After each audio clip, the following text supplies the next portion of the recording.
ശബരിമല സ്വർണ്ണമോഷണ കേസിൽ പ്രതികളുമായുള്ള നേതാക്കളുടെ ബന്ധത്തിൽ പ്രതിരോധത്തിലായി കോൺഗ്രസ്.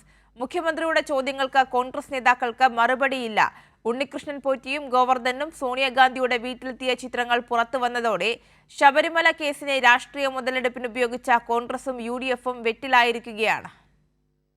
ശബരിമല സ്വർണ്ണക്കേസിൽ പിടിയിലായ ഉണ്ണികൃഷ്ണൻ പോറ്റിക്കും ഗോവർദ്ധനും കോൺഗ്രസ് നേതാക്കളുമായുള്ള ബന്ധമാണ് മുഖ്യമന്ത്രി ചോദ്യം ചെയ്തത്. സോണിയാഗാന്ധിയുടെ വസതിയിലേക്ക് പ്രതികളെ വിളിച്ചുകൊണ്ടുപോകാൻ മാത്രം അടൂർ പ്രകാശിനും ആന്റോ ആന്റണിക്കും എന്ത് ബന്ധമെന്നായിരുന്നു മുഖ്യമന്ത്രിയുടെ ചോദ്യം. സോണിയാഗാന്ധി രാജ്യത്തെ തന്ത്രപ്രധാന സുരക്ഷയുള്ള ഏതാനും ചിലരൊരാളാണ്. അവരുടെ അപ്പോയിൻമെൻറ്റ് ലഭിക്കാനുള്ള കാലതാമസത്തെപ്പറ്റി ഒരുപാട് കോൺഗ്രസ് നേതാക്കൾ തന്നെ പരാതി പറഞ്ഞിട്ടുണ്ട്. രാജ്യത്തെ മുൻനിര കോൺഗ്രസ് നേതാക്കൾക്ക് പോലും അപ്പോയിൻമെൻറ്റ് ലഭിക്കൽ എളുപ്പമല്ല.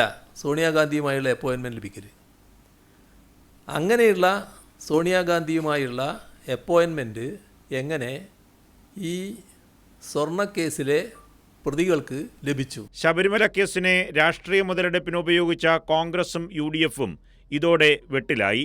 മാധ്യമങ്ങളുടെ ചോദ്യങ്ങൾക്ക് വ്യക്തമായി മറുപടി പറയാനാകാതെ അടൂർ പ്രകാശിന് ക്ഷുഭിതനാകേണ്ടി വന്നു. പരിപാടി എന്താണെന്ന് വെച്ചാൽ ഇപ്പോൾ എല്ലാ കാര്യങ്ങളും നിങ്ങൾ പറയുന്ന പോലെ പറയാൻ എന്നെ കിട്ടില്ല. അത് അടൂർ പ്രകാശിനെ കിട്ടില്ല. ഉള്ള കാര്യങ്ങൾ പറയും. അതിനപ്പുറത്തേക്ക് ഒരു കാര്യവും പറയാൻ വ്യക്തതയോടുകൂടിയാണ് പറയുന്നത്. നിങ്ങളല്ലേലും ഇതിനപ്പുറത്ത് ഈ സംപ്രേഷണം ചെയ്യുമെന്ന് എനിക്കറിയാം. പക്ഷേ ഉള്ള കാര്യങ്ങൾ വ്യക്തതയോടുകൂടിയാണ് പറയുന്നത്. അതിനപ്പുറത്ത് വേറെ ഒന്നും തന്നെ പറയാനില്ല.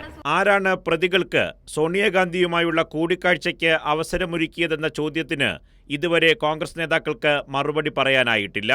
കൂടിക്കാഴ്ചയ്ക്ക് അവസരമൊരുക്കിയവർക്ക് ഉത്തരവാദിത്വമുണ്ടെന്ന് രമേശ് ചെന്നിത്തല പ്രതികരിക്കുകയും ചെയ്തു.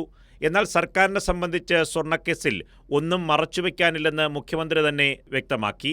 മാത്രമല്ല, മുഖ്യമന്ത്രി പങ്കെടുത്ത ഒരു പൊതുചടങ്ങിലെ ചിത്രത്തിലാണ് ഉണ്ണികൃഷ്ണൻ പോറ്റി ഉള്ളതെന്നും തെളിഞ്ഞു. ഇതിന്റെ രേഖകളും പുറത്തുവന്നു. കേരള പോലീസിന് ഭീമ ഗോൾഡ് ആംബുലൻസ് കൈമാറുന്നതായിരുന്നു ചടങ്ങ്. സ്പോൺസറുടെ ഭാഗത്തു നിന്നും വന്നവരിലാണ് ഉണ്ണികൃഷ്ണൻ പോറ്റിയുള്ളത്. കലാകാരൻ മട്ടന്നൂർ ശങ്കരൻകുട്ടിയടക്കം പരിപാടിയിൽ പങ്കെടുത്തിരുന്നു. അല്ലാതെ സോണിയാഗാന്ധിയുടെ വസതിയിൽ പ്രതികൾ നടത്തിയതുപോലെ ഒരു സ്വകാര്യ സന്ദർശനമല്ലെന്നും തെളിഞ്ഞു. അപ്പോഴും മുഖ്യമന്ത്രിയുടെ ചോദ്യങ്ങൾക്ക് കോൺഗ്രസിന് വ്യക്തമായ മറുപടി ഇതുവരെ നൽകാനായിട്ടില്ല. കൈരളി ന്യൂസ്, തിരുവനന്തപുരം.